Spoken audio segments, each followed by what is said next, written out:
we are on 95a, right? Sadihei Amralef at the very top in the Mishnah. So we're learning about Pesach Rishon versus Pesach Sheni. So it's interesting. It says Ma ben Pesach Rishon Lasheni. So in just before we start, as introduction, in Masechet Megillah, right, for Purim, it starts out with a lot of these Mishnayos that are, let's say, ein bein. That, what is there is no difference between, for example, Purim Katan and Purim Adar Rishon, Adar Sheni, and then it goes into many other things that, what is the difference between them? And here, this one is not included in there, and there's a discussion about why that is. But yes, since Purim is coming up, so there is a connection there. And again, the idea of Pesach Sheni, there's this broader idea that it means that it's never too late, right? That there's never, the Free Rabbi said, there's never a lost case. There's always a second chance, and it's also an idea very big in Breslov also of, en Yeush, there's no such thing as giving up. And, and we're going to get into a little bit more of what the mitzvot are, and they even apply to customs that we have today. We have the custom of eating matzah, particularly matzah shmura on Pesach Sheni, for Chabad, and many other groups have that also. The Minchas Eliezer would have a whole night with lots of people and sing songs Adir who are connected to the Haggadah. So, it's a very, very, very special day. Okay, so with that introduction, let's start. Ma ben Pesach Rishon Lasheni, what's the difference between the first Pesach and the second? Harishon Asur Bebal Yirayeh Oval Yamatzeh. The first Pesach is subject to the prohibitions of it shall not be seen and shall not be found, right? Which means that you cannot have chametz on Pesach. Asheni chametz u'matzah imo babayit. For the Pesach Sheni, you can have chametz and matzah together in the home. There's a discussion. There's a Rashi when this is discussed in the Chumash about whether you can actually eat together with the actual Pesach chametz, with the Pesach Sheni, actually eat chametz with it. And there, the Rashi says that you cannot actually eat it together. You can have it, maybe here it's saying you can have it in the same place in your home, but you wouldn't be able to eat it actually together. And there's a lot of discussion about what exactly is the case there, but let's keep going here at the Mishnah. Okay, so then, right, so the Pesach Sheni, chametz u'matzah imo babayit, you can eat it, you have chametz in your house. Harishon taun halo b'achilato. The Pesach Rishon, you recite the halo as you are eating it, right? We do that at the Seder. That's part of the redemption process, right? V'hasheni eino taun halo b'achilato. But when it comes to the second Passover, you do not recite halo as you're eating it. Okay, so those are the things that are different.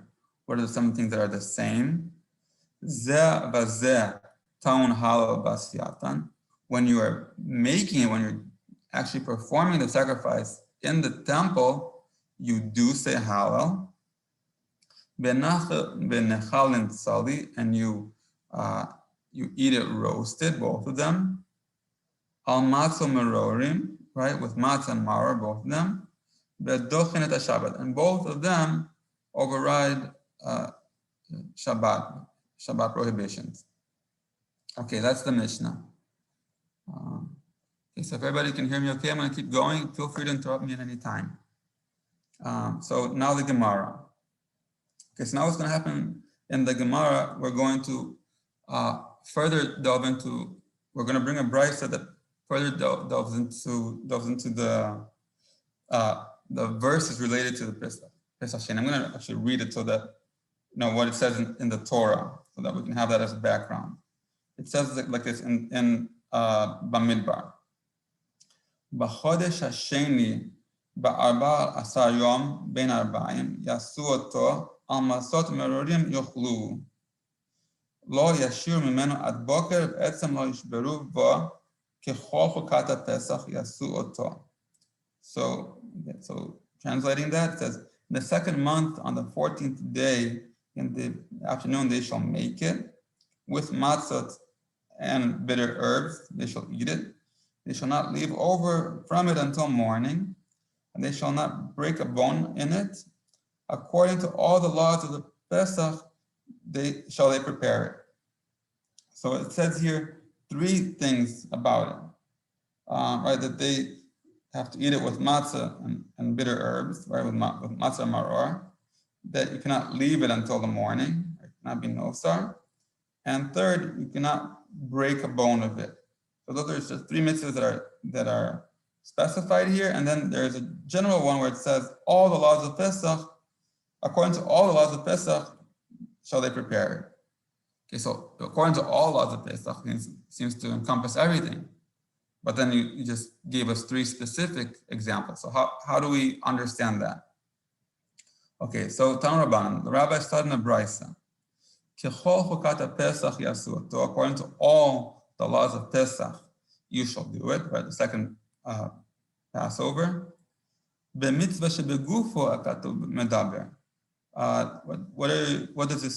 the verse speaking about? Things that are related to the body of right, that are intrinsic to the Pesach offering. Right? Okay, so then mitzvah she'al gufo minayin. What about things that are over the body of it, meaning like things that are peripheral to it, related, like very related to it, such as, for example, eating it with matzah and maror. Talmud loma al matzot merorim yuchlu. So then we have a specific verse that tells us, not only the actual Passover offering is the same, the actual body of it is the same, but even things that are closely related to it, like the matzah and maror, also apply. Okay. Yachol afilu mitzvot shelo al gufo. What about the mitzvahs that are not peripheral to it, that are not directly related to it, extraneous? Talmud lomar ve'etzem lo yishberu bo. Then you have a more specific verse where it says that they shall not break a bone in it. Ma shvirat ha'etzem miyuchad mitzvah shebegufo. Just like breaking a bone is really as intrinsic to it as it gets. It's call mitzvah shebegufo. So when it means that every single mitzvah that is having to do with the body of it, that's what will be this idea of kechol chukat Pesach, like all the laws of Passover, you shall do for it. It means things that you do to the actual Passover offering. Okay, and Isi ben Yehuda Omer, so there we have another opinion that says, Yasu oto, when it says already Yasu oto, and you shall do it, right, the mitzvah shebegufa katov medaber, right, then you can already see from the fact that it says Yasu oto, that you shall do it specifically, it's talking about it, and it's not talking about things that are not related directly to the body of it, right, that are intrinsic to the Passover offering. Okay, so that's the Brisa. We have to understand the Brisa because it seems like the Brisa itself seems to contradict itself, right? Not contradict itself, but kind of go over the same question twice. Amar, the master has said, right, in the Brisa, Yachol af mitzvah shelo gufo. Could it be, right? We ask this. Could it be that the mitzvah is related to things that are not directly related to the Passover offering, to the body of it, right? That's how you started out. You started already by saying that it's related only to things on the body, right? So, right, first, again, the verse says it relates to only things that are in the body of the Passover offering, and then it brought you the verse about the matzah and maror to support that. And then it says, oh, what if it's not related to the body of the Passover offering? Well, you just said that it is. So what's the second question doing? So achikamar, this is how you have to understand the brisa. Hashta de'amata al mitzvot merom yuchlu. Now, when you gave that response, that how do you know that it's related to the body of the mitzvah of the offering? Because you eat it with matzah maror. Oh, so now that you said that, alma yasu oto lav dafkahu. So then you're going to say, well, matzah and maror aren't really exactly the body of the Passover offering. So then when you told me that it's only related to what's intrinsic to it, you didn't really mean it. You just said, okay, things that are kind of related to it. It's kind of imprecise. So now that you have this suggestion that maybe it's not so precise, then you follow up by saying, because then also, right? So this is one of the rules, the 13 rules of interpreting the the Torah, by Rabbi Ishmael, right? So one of the rules is when you have a specification followed by a generalization, right? Prat means specificity, uchlal means general. So then you might say, "Benase klal mosif ala prat." Then that means that you would take whatever is specified and you apply it generally. The feel call milinami, and then it would apply to all the mitzvahs of Passover. Okay, so that's why you have this this confusion here. What is it? You have in the Torah, it gives you a specific mitzvah. Then at the end it says kechol and all of the Passover. So many might think, according to the rules of interpretation, that you take that whatever is specified, just like this is exactly like the Passover offering. So then everything is going to be like Passover offering for the second one. Kamash Malan. So therefore, that's why you have the second part of the Bryce to tell you, no, it's not like that. It's not going to be, you're not going to apply everything. It's going to be specific to what's intrinsic to it. And it's also, if you look carefully, and Rashi is going to note, usually when you have this rule, that you take something that's particular, then you have something general, you apply it to everything. So here you don't have just one thing. You have three mitzvahs we talked about, right? We talked about you eat it with maror, you don't leave it overnight, and you can't break the bone. So we have to understand, does the Torah give us three specific mitzvahs that are the same, and then say something general? So we have to understand exactly what that means. And Rashi is going to say the reason why we're being given these three things is that each of them comes to include something that's like it, and it comes to exclude something that's like it also. So it's a more elaborated interpretation that's going to be needed to understand why we have three specifics and one general at the end. Okay, so the Brisa brought two opinions, right? You had the Rabban, and then you had the Isi ben Yehuda. So Isi ben Yehuda, hi etzem my avile. So Isi ben Yehuda, he was the one that said, you don't need a verse about the bones to tell me that it's the mitzvahs are only related to what's the body of the offering, because it already says yasu oto, right? It says you should do it to it. So what does he learn out of this extra specification about not breaking the bone of the Pesach Sheni?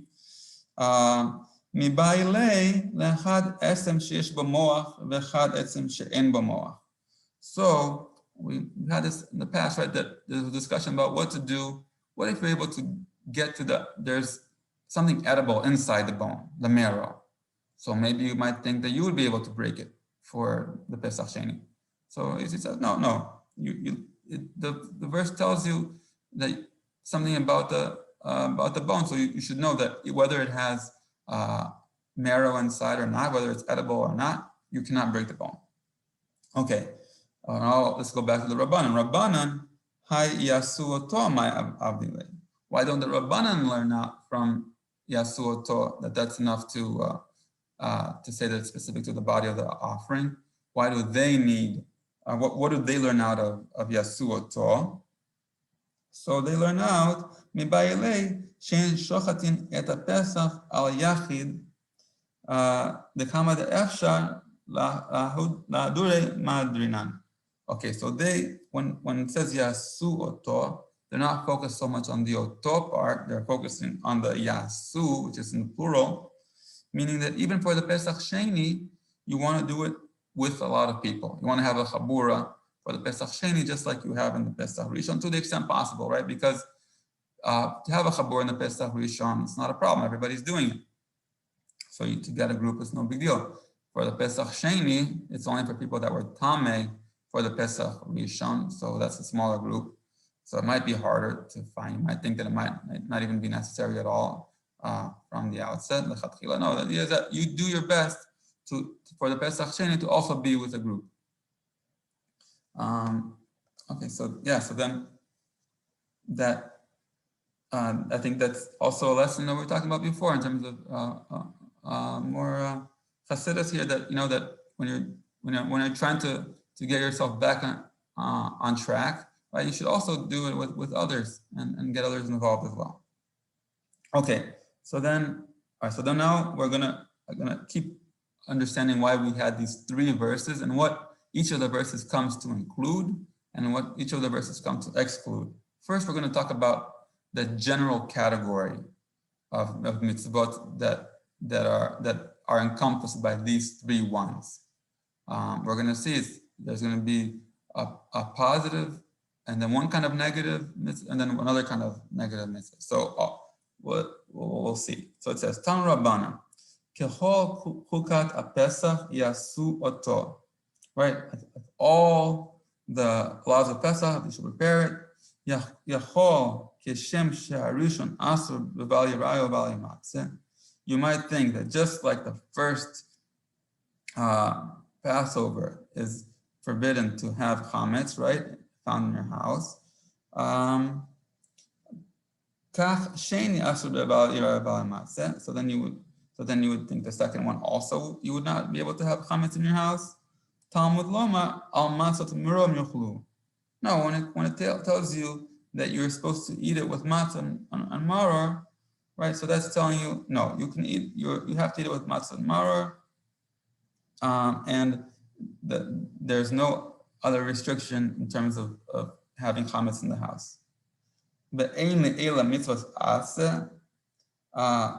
Okay, so this is now. So now you bring up a pasuk that tells me, okay, so now I know I have these mitzvah, the category of positive mitzvahs that the Pesach Sheni also have. Mitzvah lo taseh minayin. So what about the category of negative mitzvot? How do I know that those are also applicable, or at least some of those, that category of negative mitzvot are also applicable to Pesach Sheni? Talmud Loma lo yashiru mimenu ad boker. So now you have a negative commandment that says you should not leave it overnight. So by knowing that you cannot leave it overnight, so now you know that there are negative commandments that also apply to the Pesach Sheni. The ainly eila mitzvahs lo taseh shenitak la'aseh. Okay, but this category of negative commandments is specific. It's called lo taseh shenitak la'aseh. It means that it's a lo taseh that is remedied. You do something to fix the lo taseh. A lot of times when person does a lo taseh, what happens? They get lashes or something. There's some kind of punishment, right? That is what fixes it. But when it comes to, there are other categories where no, there's another mitzvah that comes to fix it. This is an example of it, where you have, how do you fix leftover sacrifices, Passover sacrifice? You burn it. So there's a mitzvah to burn it. Another example would be stealing. A person steals, that's a negative mitzvah. But how do you fix that? By giving it back. So that's called mitzvah lo taseh shenitach la'aseh. There's a discussion actually whether the Rambam holds that this is a mitzvah that is lo taseh shenitach la'aseh. Anyway, that's, I guess we'll see. We'll maybe discuss that a little bit later. Okay, so mitzvahs lo taseh gamar minayin. Okay, so now we already included the category of positive mitzvahs. Now we have this category of negative mitzvahs that can be remedied by a positive one. What about just plain negative mitzvahs, right? Called lo taseh gamor. So that's why you have that third verse about not breaking the bone. Okay, which is a straightforward negative mitzvah. Now we have all these three categories. Ma haprat mefuraj mitzvah. Sorry. Okay. Ma haprat mefuraj mitzvat aseh v'lo taseh shenitach la'aseh v'lo taseh gamur. Af kol mitzvot aseh v'lo taseh shenitach la'aseh v'lo taseh gamur. Okay, so then just kind of repeating, now that we've included these three categories of positive mitzvahs, negative mitzvahs that are remedied by a positive mitzvah, and pure negative mitzvahs, just as all three apply to the Passover. The first Passover, these three categories apply to the second Passover as well.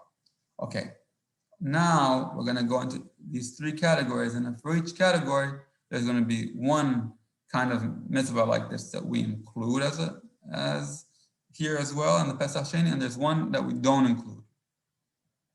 Okay, so here we go. So now on this category of matzahs and marorim, right, you have to eat the Pesach Sheni with matzah and with maror, which is a positive mitzvah. What is another positive mitzvah that's also included in this? Sli ish. You have to roast in the fire. Okay. Bifrate ma'atle. Okay, now that you have this specification about matzah maror, what are you excluding? But what positive mitzvah are you excluding? Ashabatat hasor, right? The positive mitzvah to eliminate the leaven, right? To burn the chametz. Epoch ana. So perhaps you would rather tell me the other way around, that the reason why we're given this positive mitzvah is that you want to exclude the one on roasting, that you don't have to roast it, and that you include the one of eliminating of burning the chametz. But then we're going to, back to what I said before, mitzvah de gufei adif. Now we're always going to prefer to include the prohibition that's related to the body of the sacrifice, right? Because we said yasu oto and everything. So that's the one that's going to be included, the roasting, which is the body of the sacrifice, and the one about burning chametz, that's going to be, which is not directly related to the actual sacrifice. We're going to exclude that, and we're going to see that for the next ones as well. Okay, the next one. Bichlali de lo yashiru mimeno ad boker ma'kem ke merabele. So for the negative one that has a positive remedy, right? What is that coming to include? What other mitzvah in that category is it coming to include? That you should not take it out from the place that you're eating. So that one that you don't take out from the place that you're eating. What does that mean? What's the fixing? You just bring it back. So according to this brayso, according to the brayso that we had before, that was not necessarily the case. Anyway, so that's. But anyway, according to this brayso, anyway, that would be a fixing of it, and so it would be a straightforward mitzvah, like a negative mitzvah that is remedied by a positive one. You took it out of the place you're supposed to eat it, then you bring it back. Okay. So what is it that you're coming to exclude? What kind of mitzvah like this are you coming to exclude? Lo yirai velo yimatze. The one about not having chametz in your house. So again, actually no, I think I made a mistake about this is what the Rambam is saying. That is not an itak lo tashin like the ase. So right, so in this category where you can remedy it, what happens? You have matzah, you find chametz in your house, God forbid, on Passover. There is a positive mitzvah to you destroy it then and there, and you fix it. So I think for this one, this is the one that the Rambam says that this is really a lav she'en bo ma'aseh, that there's no action involved, and there's a whole, all the Rishonim kind of discuss this as to how to what exactly the Rambam is getting to by saying this, but it seems like generally people hold that this is a lav she'en ba'aseh. But anyway, so this is what you're coming to exclude. This would not apply on Pesach Sheni. Epoch Ana, let's do the same thing again. So you have this general category. I mean, a lot of times this positive, this negative that's remedied by a positive. So you said that we should include the one about include the one that you have to eat it in its place, and you're coming to exclude the one that you shouldn't have chametz in your house. Why not do that way around? Say you shouldn't have chametz in your house, but you can eat it wherever you want. You can remove it from its place. Again, mitzvah the gufe gadif. We're going to focus on the one that has to do with the body of the sacrifice, right? The body of the sacrifice. What we're actually eating, there's a place for it, and the idea of not having chametz that is kind of extrinsic to the actual Passover offering. Okay, that's the two categories. Now the third category of a pure negative one. For the one where the mitzvah is don't break the bone. What are you coming to include? You should not eat it raw or partially roasted. Okay, so that's a straight out negative commandment. Okay, what are you coming to exclude? What mitzvah are you coming to? Again, it's related to chametz. There's the verse says, do not slaughter my blood sacrifice while having chametz, right? So it's similar to the other one, right? That says you can't have it in your house, but you might think, oh, I can have it in my house, right? But really, it's just when it's actually sacrificed, that's when you can't have chametz. No, that you can't have it at all at any point. And during the sacrifice as well, you can't have it. Okay, epoch ana, same thing. Let's reverse it. And then, so let's say that really you are allowed to eat it raw, and you can't sacrifice it while having chametz. No, mitzvah de gufe, same thing. You want to focus on the one that's related to the actual offering, which is whether or not it's raw, and the one about the chametz, that's the kind of a secondary, and that's the one that we're going to exclude. Okay. All right. Now we're going to get into the idea of challah. Okay, so we kind of finished that brisa. Now we're going to go back to the Mishnah. The Mishnah says, Harishon taun halal b'achilata. The Passover, the first Passover, we require saying halal when you're eating it, right? Menahani mili. How do we know this? That you're supposed to say halal while you're eating it. Amar Rabbi Yochanan mishum Rabbi Shimon ben Yoatzadak. Rabbi Yochanan said name Rabbi Shimon ben Yoatzadak.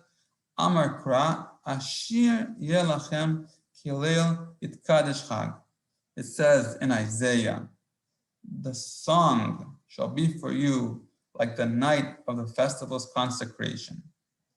Laila hamkudash lechag taun halal, the night, right, meaning Passover night, which is consecrated for chag, meaning there is no malacha done, right? It's a holy day, right?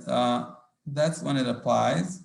Laila she'ein mekudesh l'chag ein ta'on halal. Right? So the one for the day, for the night that is consecrated for Passover, you say halal, and therefore when you eat it, you say halal. And on Pesa, that's Pesachim, when you don't, the day is not consecrated, you wouldn't say halal. So it's interesting, right? We say halal at the Seder, right? And we also say halal in Shul. And that's actually a machlokes, Mechaber and Ramah, right? Right? Rabbi Yosef Karo and the Ramah, Rabbi Moshe Isserlis, right? As to whether or not you say halal in the synagogue, and you learn it out from this verse, that the night of Passover is when you it's consecrated. There's a song that goes at night, and that is the halal. So then, but here it's talking about the actual eating, which seems to be primarily related to the actual Seder. At the night of the Seder, you say halal. Okay, so this one, so both of them require halal though when you're actually doing the sacrifice. My time. What is the reason why you have to say halal when you're actually bringing the sacrifice? Where is that find out? What is the reason for that? So we're going to get two different answers. If you prefer, say that this excludes only the night, right? Because if you look at the verse, right, it's specifically saying, Ashir yihye lachem keleil, right? At night, you say the halal, right? So then you bring a sacrifice during the day, not at night. So then you would think, right? You wouldn't have to say it during the day.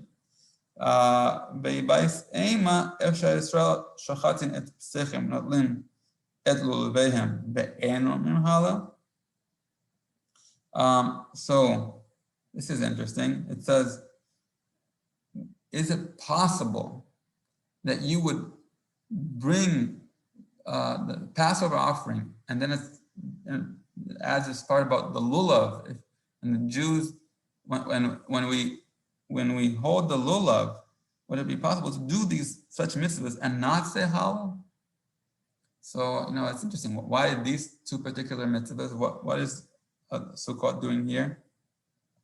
And one idea from the Meir is that both of these things were done in the temple itself, right? For Sukkot also, a mitzvah on the first day, right, was in the temple,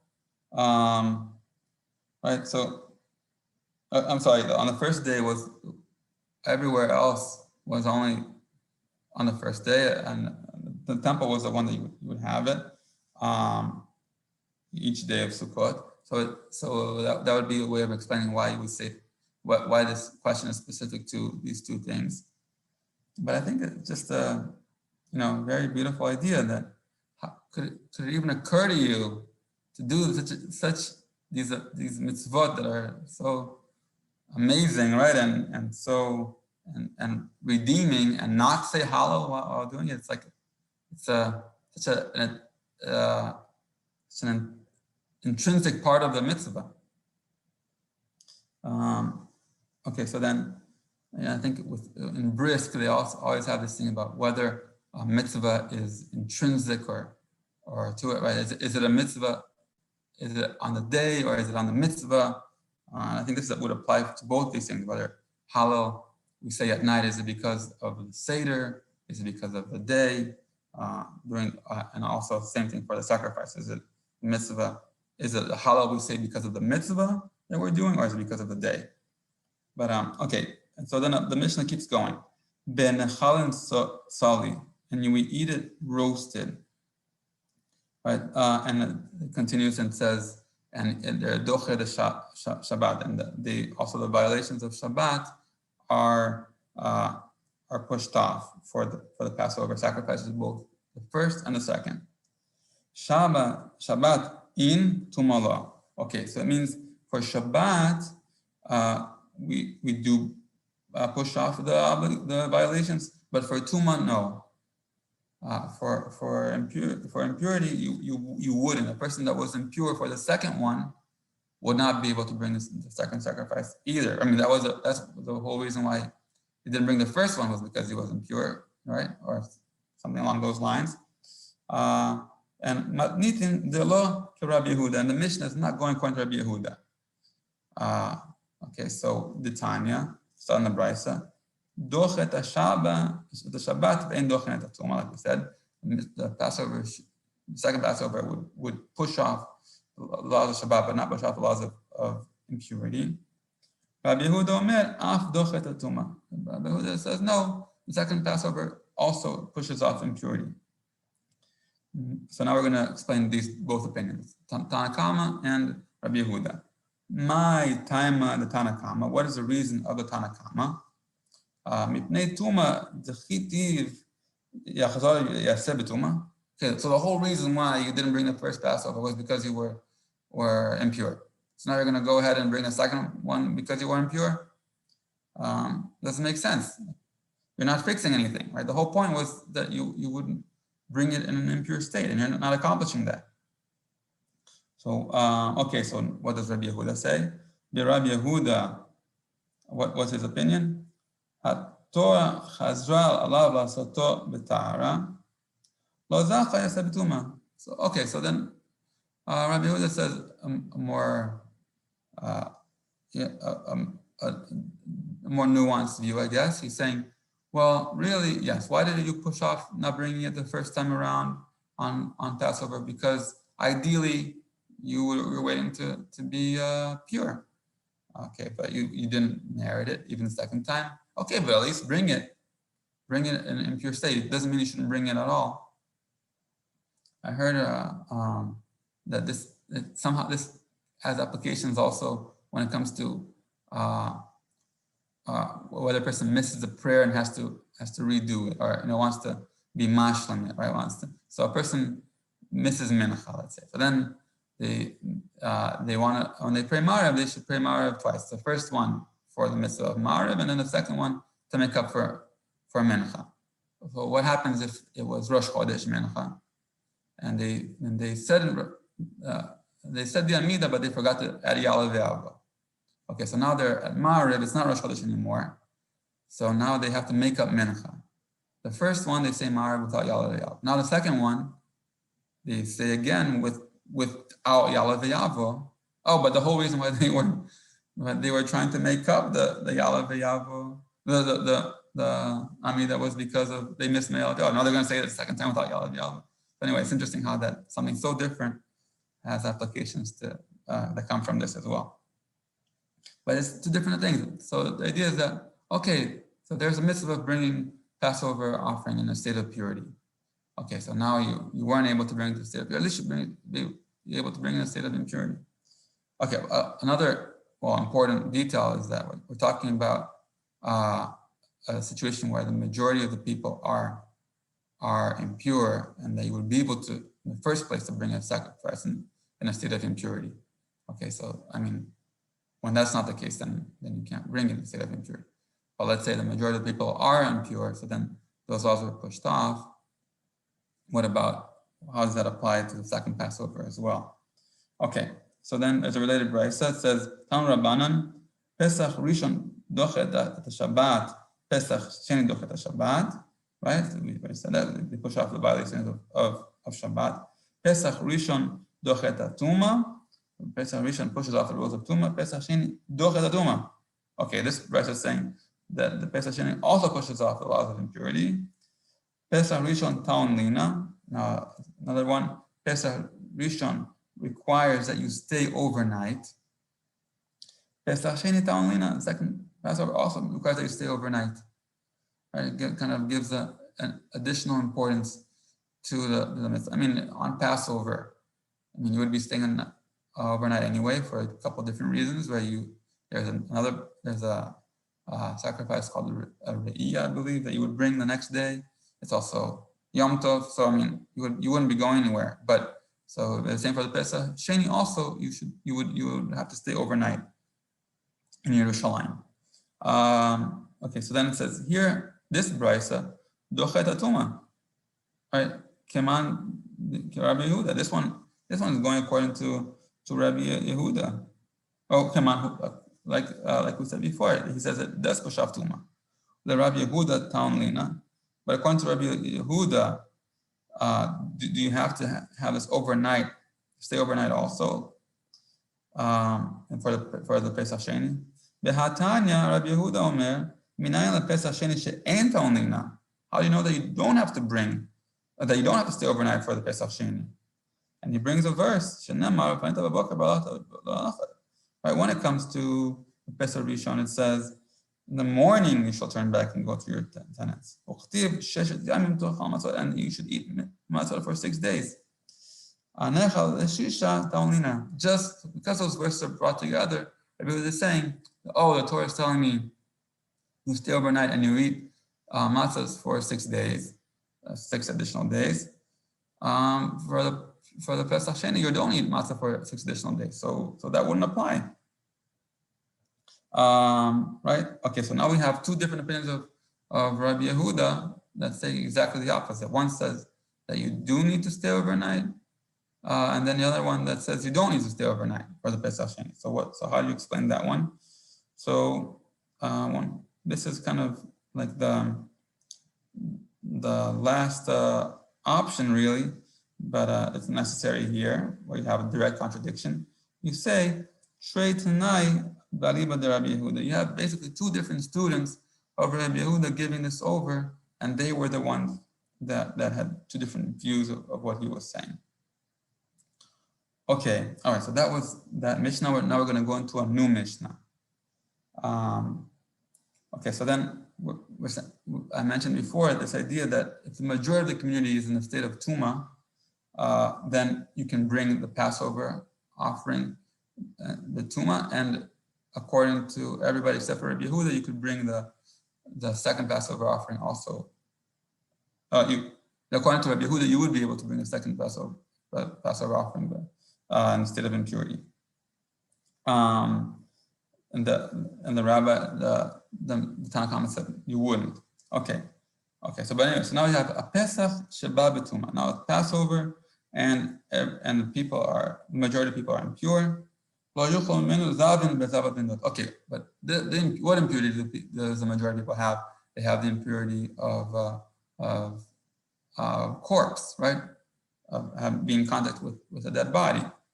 Well, what about other impurities, right? What about Azava, Anida, Beyoldot, and pregnant women? They are all impure too, but again, it's different impurity. What can they do? Right, so it's saying that they can't. I'll read it again. It says, these other states cannot eat. That's right. They did eat. If they did eat, they do not get karet. Rabbi Eliezer put their off biat midas, and Rabbi Eliezer says that they could even they don't even get kares from going into the temple in the state of Tuma. Okay, now the Gemara is going to expand on that. Tan Rabbanan, Zavin, Tan Rabbanan, Zavin ve'zavat nidot ve'yodot. You have these categories of zav, zava, nida, and pregnant person. She'achlu bePesach sheba b'tuma, who ate from a sacrifice that was brought in a state of communal impurity. Yachol yihiu chayavin. You might think that they would get kares. Talmud lomar lo taor yochal basar. Ve'anefesh asher tochal basar mizabach shlamim asher Hashem v'tumato alav nifata. Any tahor person can eat it, but a person who eats flesh from the peace offering that is Hashem's, while his tumah is upon him, that soul will be cut off. Okay, so then this juxtaposition of saying every tahor person can eat it, and a person who is tamei would get cut off. It says nechal tehorim chayav malav mishum tamei. So that means a sacrifice that's eaten by pure people, that's the one that impure people would get kares for. But if the sacrifice is not eaten by pure people, right? Because you're in a state of communal impurity, so everybody is impure and they're all eating it. So why? So this other person who's impure, if they eat it, they're not going to get kares. Rabbi Eliezer Omer, Yachol. Okay, now remember, as I was saying here, that even if the person entered the temple, they wouldn't get kares. They're impure, right? These these are pretty severe impurities. They enter the temple, the azara, right, the courtyard. What happens? You might think that these people would get kares. The verse comes to you.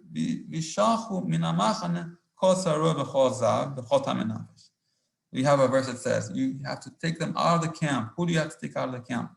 Every person who's a metzora, a zav, and anybody who has impurity because of contact with a corpse.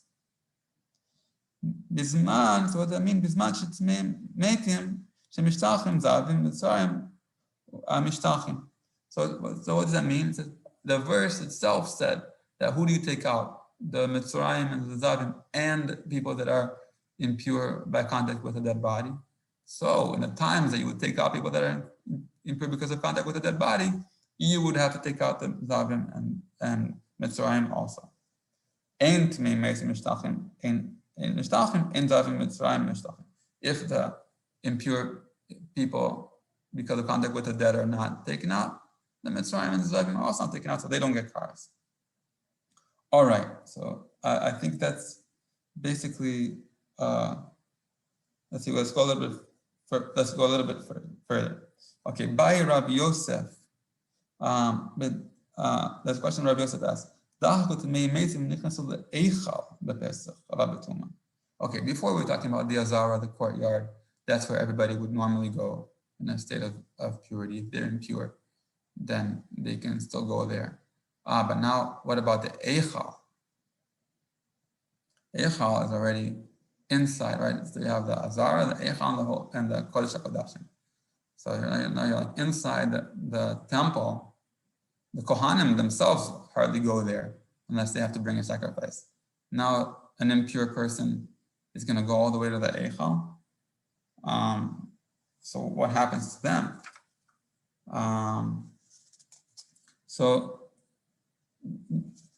Right, so let's read that again. Do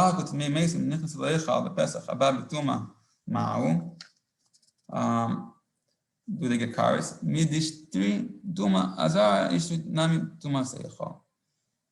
Do we say because these people, the impure people, can go into the azara, right? They can also go. Then they should also be able to go into the eichal. Or dilma my ishtri. Or do we say no? Just because you can go into the azara doesn't mean you can go into the eichal as well.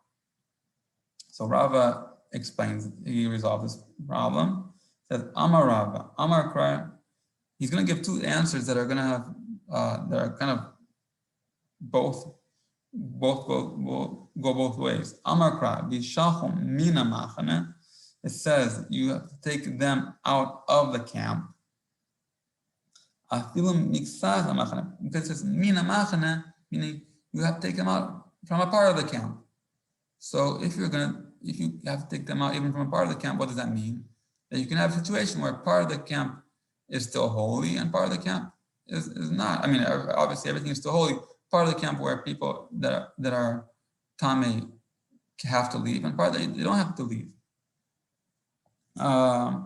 So that's one way of looking at it. Another way, Amar Rava Amar Kra b'shachum mina machane el michutz lamachane tzashachum. So now the focus is going to be on the second part of this verse, where it says, where do you have to send the tamei people off to? You have to send them off to outside the machane, right? So it's not talking about sending people off from one part of the camp to another part of the camp. It's saying you have to take them out of the camp altogether.